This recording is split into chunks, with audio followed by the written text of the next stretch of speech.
ಸ್ನೇಹಿತರೆ ನಮಸ್ಕಾರ. ಇದೀಗ ತಾನೇ ಬಂದಿರುವಂತಹ ಮುಖ್ಯವಾದ ಮಾಹಿತಿ. ಗ್ಯಾರಂಟಿಗಳ ಟೀಕೆ ಬಗ್ಗೆ ಸಿಎಂ ಸಿದ್ದರಾಮಯ್ಯರ ಉತ್ತರ.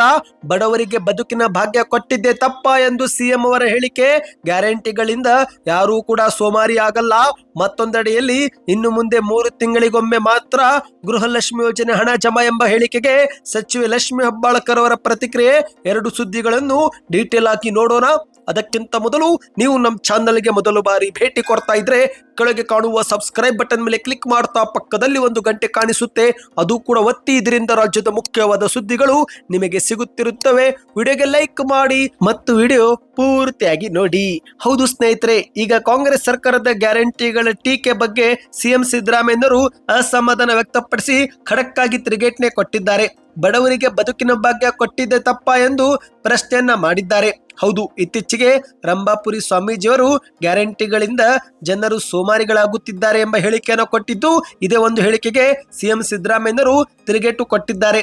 ಈ ಒಂದು ಹಿಂದೆ ಹಸಿವಿನಿಂದ ಯಾರೂ ಕೂಡ ಮಲಗಬಾರದು ಎಂಬ ಉದ್ದೇಶದಿಂದ ಅನ್ನಭಾಗ್ಯ ಯೋಜನೆ ಜಾರಿಗೆ ತಂದ್ವಿ. ಮಹಿಳೆಯರ ಸ್ತ್ರೀ ಶಕ್ತೀಕರಣ ಮತ್ತು ಸಬಲೀಕರಣಕ್ಕಾಗಿ ಗೃಹ ಜ್ಯೋತಿ, ಗೃಹಲಕ್ಷ್ಮಿ ಯೋಜನೆಗಳನ್ನ ಜಾರಿಗೆ ತಂದ್ವಿ. ಬಡ ವಿದ್ಯಾರ್ಥಿಗಳಿಗೆ ಶೈಕ್ಷಣಿಕ ಗುರಿ ಸಾಧನೆಗಾಗಿ ವಿದ್ಯಾಸಿರಿ ಯೋಜನೆ ಜಾರಿಗೆ ತಂದ್ವಿ. ಈ ಒಂದು ಯೋಜನೆ ಜಾರಿಗೆ ಆಗಿ ಜನರು ಏನು ಸೋಮಾರಿಗಳಾಗ್ಬಿಟ್ರಾ ಎಂದು ಪ್ರಶ್ನೆಯನ್ನ ಮಾಡಿದ್ದಾರೆ. ಪುಕ್ಕಟ್ಟು ಯೋಜನೆ ಎಂದು ಕೆಲವರು ಗೇಲಿ ಮಾಡ್ತಿದ್ದಾರೆ. ಹಾಗಾದ್ರೆ ಬಡವರ ಪರ ಯೋಜನೆ ರೂಪಿಸುವುದೇ ತಪ್ಪಾ ಎಂದು ಸಿಎಂ ಸಿದ್ದರಾಮಯ್ಯರು ಪ್ರಶ್ನೆಯನ್ನ ಮಾಡಿದ್ದಾರೆ. ಇಂದು ಬಹಳ ಜನರಿಗೆ ಅರ್ಥವಾಗಿದೆ ಇಲ್ಲೋ ಗೊತ್ತಿಲ್ಲ. ರಾಜಕೀಯಕ್ಕಾಗಿ ಅಥವಾ ವೈರತ್ವಕ್ಕಾಗಿ ಈ ರೀತಿ ಮಾತನಾಡುತ್ತಾರೋ ಗೊತ್ತಿಲ್ಲ. ಗ್ಯಾರಂಟಿಗಳಿಂದ ಜನರು ಸೋಮಾರಿಗಳಾಗ್ಬಿಟ್ಟಾರೆ ಎಂದು ಟೀಕೆ ಮಾಡ್ತಿದ್ದಾರೆ. ಇಂದು ರಾಜ್ಯದ ಎಲ್ಲ ಹೆಣ್ಣು ಮಕ್ಕಳು ಬಸ್ ನಲ್ಲಿ ಸಂಚರಿಸಿದ್ರೆ ಸೋಮಾರಿಗಳಾಗ್ಬಿಡ್ತಾರೇನು? 200 ಯೂನಿಟ್ ವರೆಗೆ ಉಚಿತ ವಿದ್ಯುತ್ ನೀಡಿದ್ರೆ, ಅಕ್ಕಿಯನ್ನು ಉಚಿತವಾಗಿ ನೀಡಿದ್ರೆ ಸೋಮಾರಿಗಳಾಗ್ಬಿಡ್ತಾರೇನು ಎಂದು ಮುಖ್ಯಮಂತ್ರಿಯವರು ತರಾಟೆಗೆ ತೆಗೆದುಕೊಂಡಿದ್ದಾರೆ. ನಾವು ಈ ಒಂದು ಹಿಂದೆ ಚಿಕ್ಕವರಿದ್ದಾಗ ನಮ್ಮೂರಲ್ಲಿ ಹಬ್ಬ ಬಂದಾಗ, ನೆಂಟರು ಬಂದಾಗ ಅಥವಾ ಅನಾರೋಗ್ಯವಾದಾಗ ಮಾತ್ರ ಅನ್ನ ಮಾಡ್ತಿದ್ರು.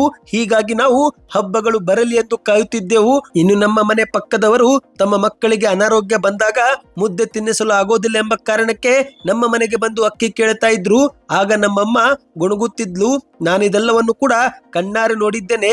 ಅನ್ನಕ್ಕೋಸ್ಕರ ಮತ್ತೊಬ್ಬರತ್ತ ಕೈ ಚಾಚುವ ಸ್ಥಿತಿ ಯಾರಿಗೂ ಬರಬಾರದು ಎಂದು ನಾವು ಅನ್ನಭಾಗ್ಯ ಯೋಜನೆ ಜಾರಿಗೆ ತಂದ್ವಿ.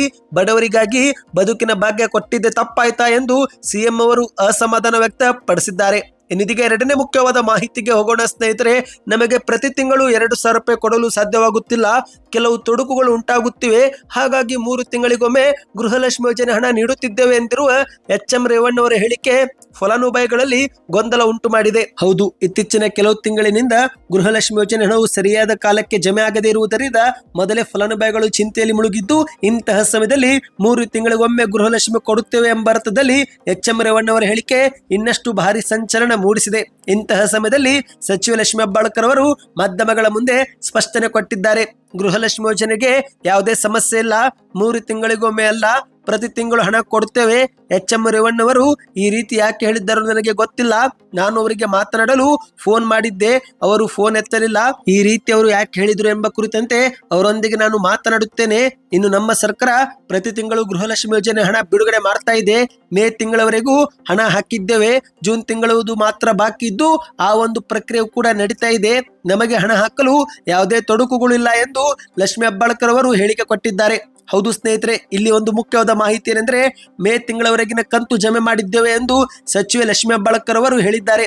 ನಿಮ್ಮ ಖಾತೆಗೂ ಇತ್ತೀಚೆಗೆ 1 ವಾರದ ಹಿಂದೆ 2,000 ರೂಪಾಯಿ ಜಮೆ ಆಗಿದ್ರೆ ಈಗಲೇ ಪ್ರತಿಯೊಬ್ಬರು ನಿಮ್ಮ ಊರಿನ ಹೆಸರನ್ನು ಕಮೆಂಟ್ ಮಾಡಿ.